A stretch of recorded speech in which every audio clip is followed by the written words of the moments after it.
On the outskirts of an ancient village in Judea, in a desolate and silent place, lived a man named Eli, a leper who spent his days in isolation. His body was covered with visible signs of leprosy, and his face reflected sorrow, pain, and rejection. People would change their path upon seeing him. Children were frightened at his sight, and Eli felt completely cut off from the world. Once, Eli had been a prosperous and cheerful man in the village. He remembered the days when he used to chat with friends in the marketplace, laugh and play with his children, and bow before God in the synagogue. But everything changed when he contracted leprosy.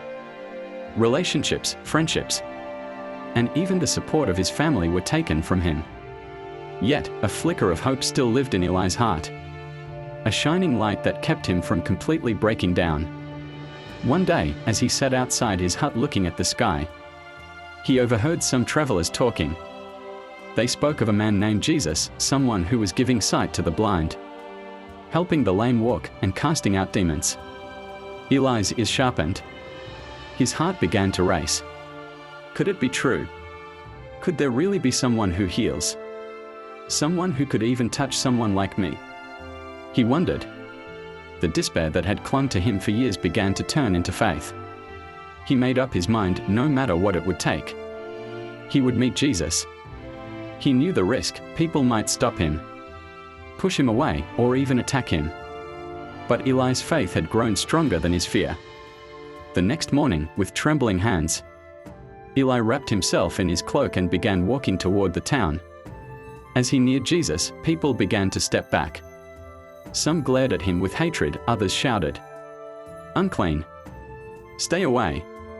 A leper is coming!" But Eli did not stop. He fell before Jesus, face to the ground. In his voice was pain, hope, and deep faith as he cried, "Lord, if you are willing, you can make me clean." A hush fell over the crowd. All eyes were fixed on Jesus. No one could imagine that Jesus would touch a leper. But Jesus did more than perform miracles, he touched hearts. Jesus looked at Eli with eyes full of compassion and love. He reached out his hand and touched Eli's wounded body, an act that broke all social norms of the time. He gently said, "I am willing. Be clean." And instantly, Eli's body began to change. The wounds disappeared, his skin became clean, and the pain vanished. The people watched in stunned silence, filled with awe and joy. Eli stood up, tears in his eyes, not tears of sorrow, but of joy, gratitude, and salvation. Jesus said to Eli, "Go, show yourself to the priests and offer the sacrifice commanded by Moses." As a testimony to them, Eli thanked God and began a new chapter of his life. He shared his story everywhere, in the market, on the streets, in places of worship.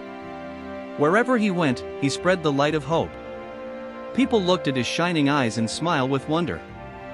He became a living testimony that faith, love, and the touch of God can heal not only the body, but also the soul and restore one's place in society. Eli's story is not just about the healing of a leper, it is the story of every person who has been rejected, who has felt alone, but who has received the grace of God. This story teaches us that God not only heals wounds, but he also gives broken lives a brand new color.